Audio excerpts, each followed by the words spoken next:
Hi everyone, my name's Ben Marshall and this is my unboxing video for the Blackberry Q10. So I'm just going to show you what's actually in the box to start with. Okay, we'll try that again. This time I've loosened the box so I can actually get into it. Okay, as we see there's a bit of a flap there, and there's the actual phone itself. You can see that there. Okay, so inside the box we have the plug for the charger to go into.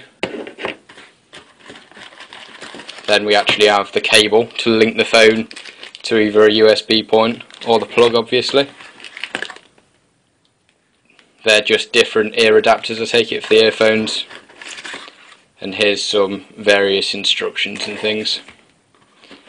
And lastly, here is the part which the SIM card comes with. Okay, so before we go any further, I'm just going to look at the health and safety leaflet that comes with the phone. This gives a few basic instructions on safety precautions. The main ones I can see here are use only approved batteries with the Blackberry to avoid any overheating issue and things like that.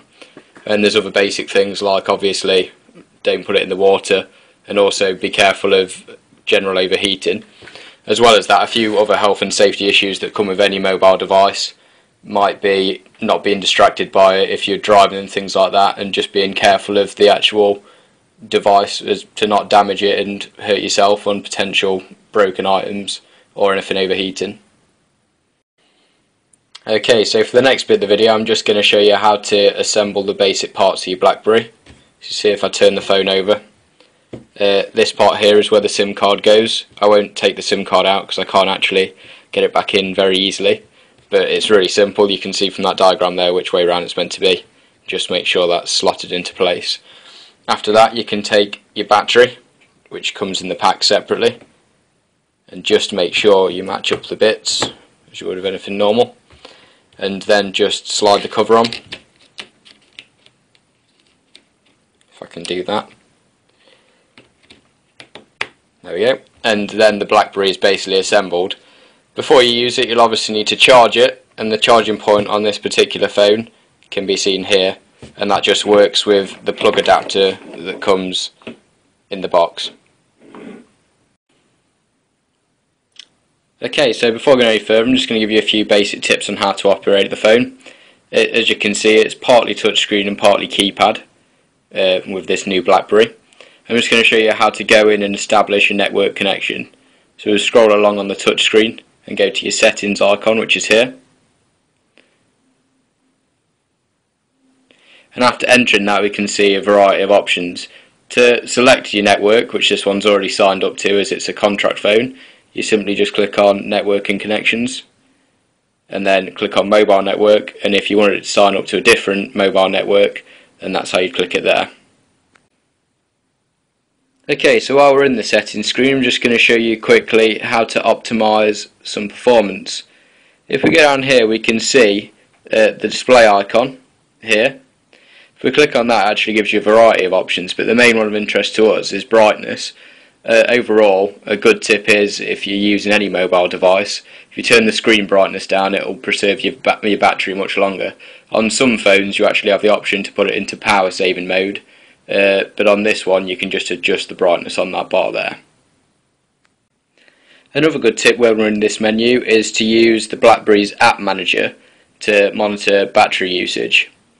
If we go on this, you can click on device monitor and see which apps that you might have left running are using the most battery. Through this you can identify them and close anything down which you don't need to be operating all the time in the background, which will improve the general speed of the device and the battery. Okay, so now I've gone through a few basic features of how to use the phone. I'm just going to show you how to load up an app. For this example, I'm just going to show you how to use the Facebook social media app. So simply click on it here. This is just something where Facebook is asking to use a location to use on your statuses, so I'm just going to untick that for now and carry on. That's personal preference. Okay, so as we see, when it loads up, this will be my timeline. So these are all connections I have on Facebook, and if I scroll down I can see what various people have been posting, like that. On the top bar we have several icons. So this is notifications, this is things I've been mentioned in, and any events on my Facebook. This is the Facebook messaging app where you can talk to people directly. And here's where you can see if you have any friend requests. Unfortunately none for me at the minute. And this is just how you get in touch with other people to speak to them. Okay, on the left hand side we also have this tool, which allows me just to navigate a bit better. I can see the news feed, which I've just showed you earlier, messages, any events that are happening, my friends group and my photos, also any groups I'm in down here, and I can search for people and various groups up there. Okay, so just on this bar we've got, I can either check it on Facebook if I had the location services enabled to let people know where I am. I could add any photos or videos I wanted to there, and I could write a status. Also, if I scroll down my news feed here, I can like and comment on other people's statuses simply by clicking these icons if I want to do that. If I just return to my news feed there. And I can obviously just write a status like this using my Blackberry keypad and share that with whoever I wanted to. Okay, so a few pros and cons of this phone. A few disadvantages. Firstly, personally I found it quite a hard phone to initially get to grips with. It's quite a different system to your quite intuitive normal touch phone here from Blackberry, obviously having to use the keypad as well. It seems like a pretty good phone. The battery life could be better. Having said that, a few advantages of the phone. It's very good to connect up to emails, and after you've spent a while using the phone, it's actually really quite a pleasant thing. It's a nice looking object, and it's quite good to use compared to other things. It's a bit more in detail for people that like to get a bit techie.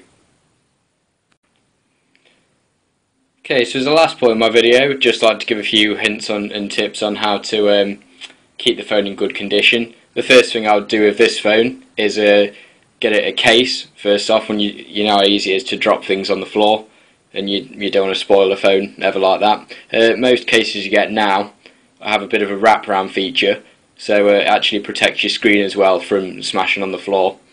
Another thing you could do to minimise scratch, you could actually get some sort of cover for the screen. I know there's a lot of them about now that work really quite well. And yeah, there's enough cases about now on the market to get one that you think suits, and they've got lots of designs and things like that. So that was my video on the Blackberry Q10. If you've got any questions, please post them below in the comment section and I'll try my best to answer them. Thanks for watching.